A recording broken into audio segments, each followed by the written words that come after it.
Bonjour à toutes et à tous et bienvenue. Aujourd'hui, nous allons parler du combo box ou bien la liste déroulante modifiable.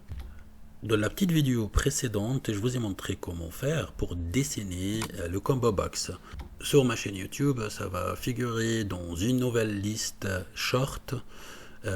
C'est les vidéos qui ne dépassent pas les 1 minute, en fait, juste pour expliquer une petite fonction, une seule. Et pour ceux qui n'ont pas encore regardé, puis ils ne savent pas, il faudra juste activer ta boîte à outils et simplement sélectionner zone de liste modifiable ou le combo box, et puis tu viens là et puis tu peux dessiner ta liste comme tu souhaites. Pour le moment, je n'ai pas besoin, donc, parce que je l'ai déjà dessiné et ça se trouve là. À l'exécution du combo box,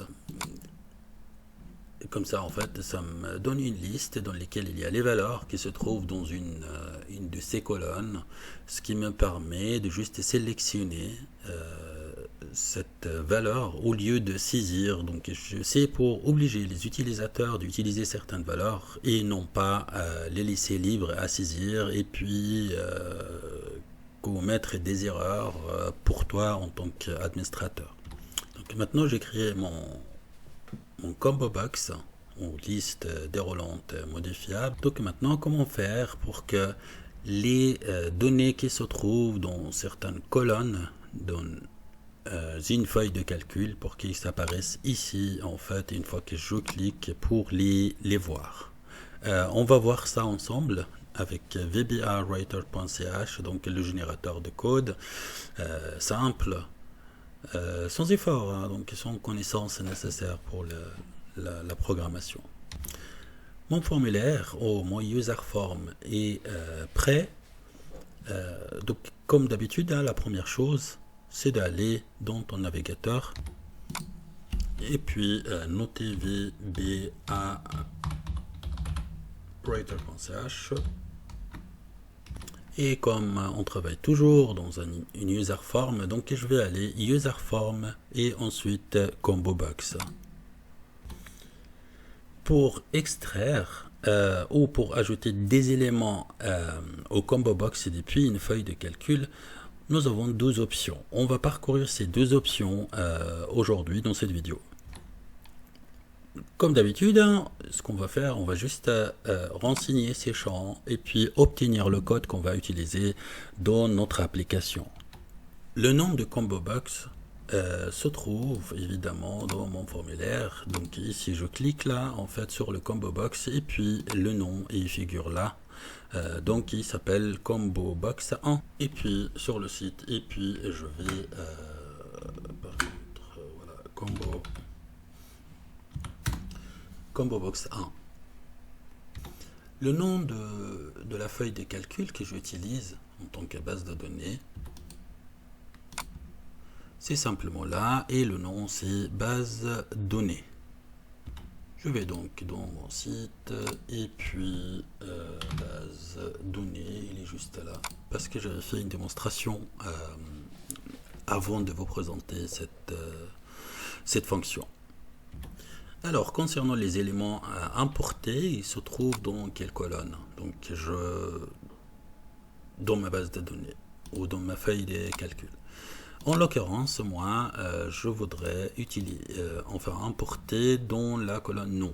Donc, le nom, ici, donc c'est la colonne A. Donc, vous voyez, je vais donc renseigner cette information dans l'espace. Ensuite, je vais cliquer sur obtenir le code. Une fois mon code s'affiche, je vais juste cliquer sur copier le code.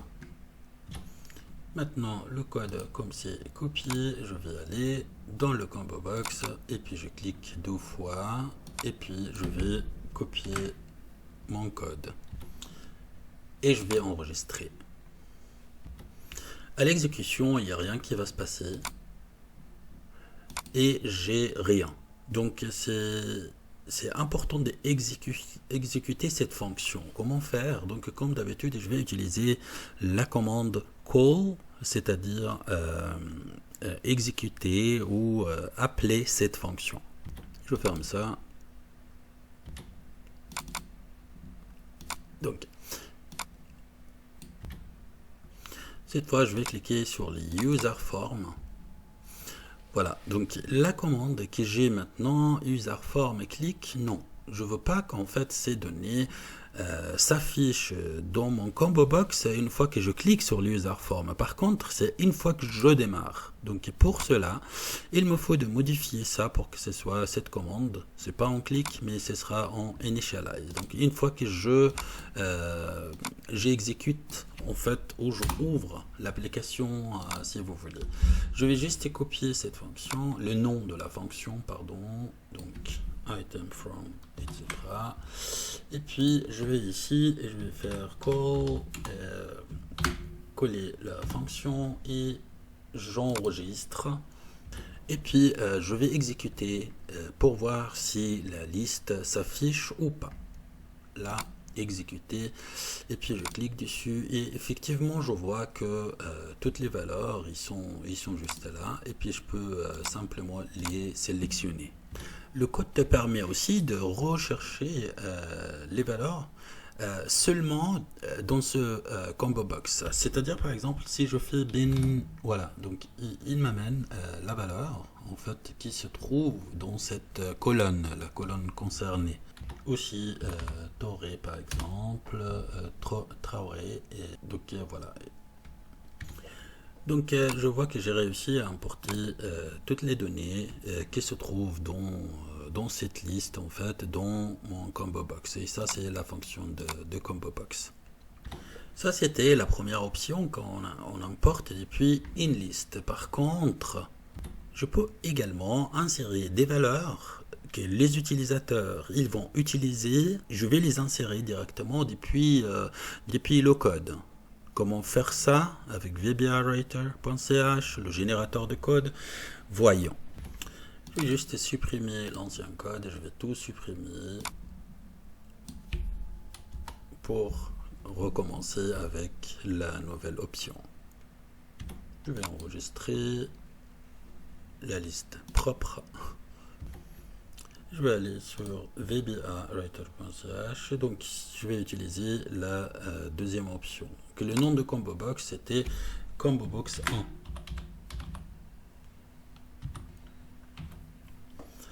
1. Les éléments, c'est évidemment c'est comme tu souhaites. Je vais, je sais pas, je vais dire, je sais pas, je vais juste utiliser comme ça Mohamed et je vais mettre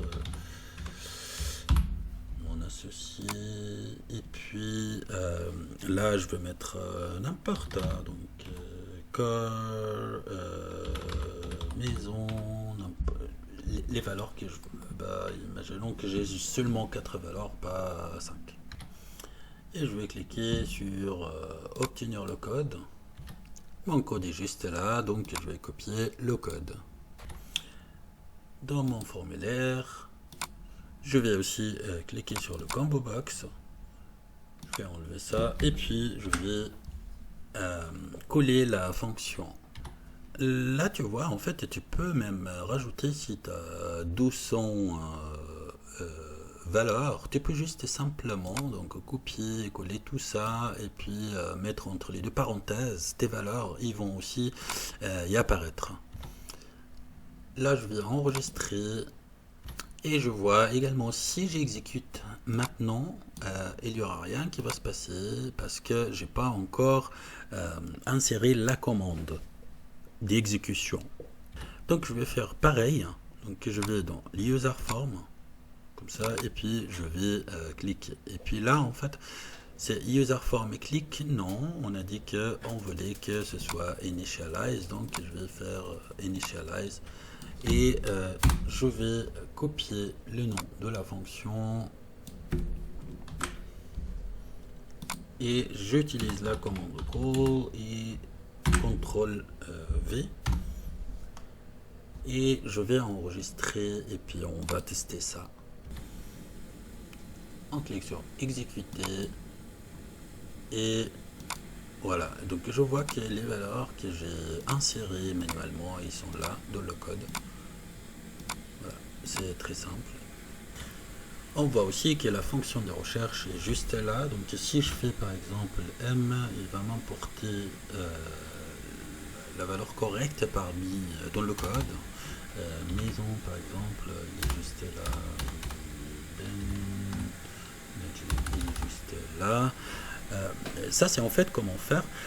Par contre, si vous avez remarqué, il m'a laissé un espace ici que moi je ne veux pas. Donc je vous recommande.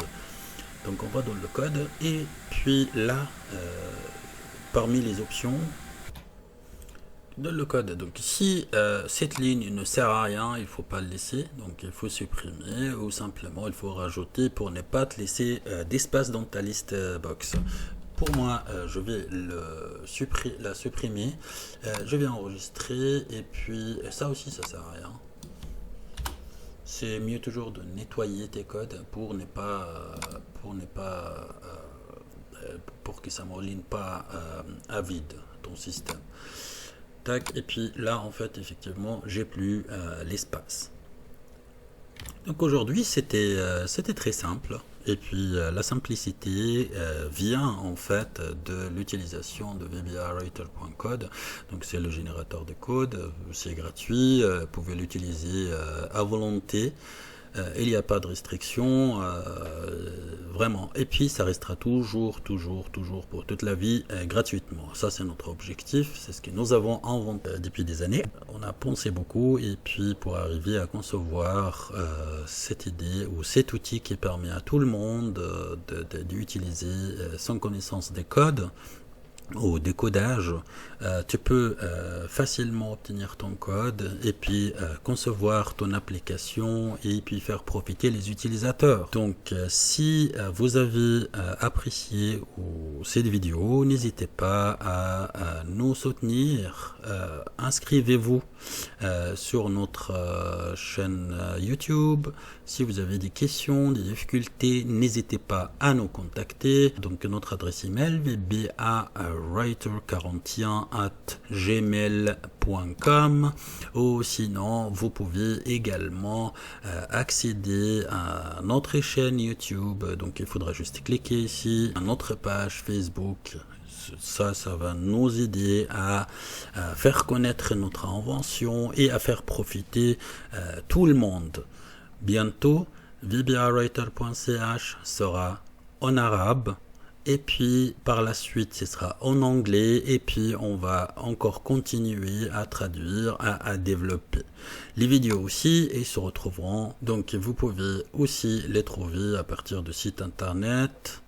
Une autre chose importante en fait, parce que depuis le début, on a souhaité aussi de vous laisser le fichier de travail ou l'application dans laquelle on travaille pour vous permettre d'avoir déjà l'application enfin qu'on a parcouru ensemble dans la vidéo, mais par contre YouTube il nous oblige d'avoir minimum 1000 abonnés pour pouvoir télécharger un fichier avec la vidéo.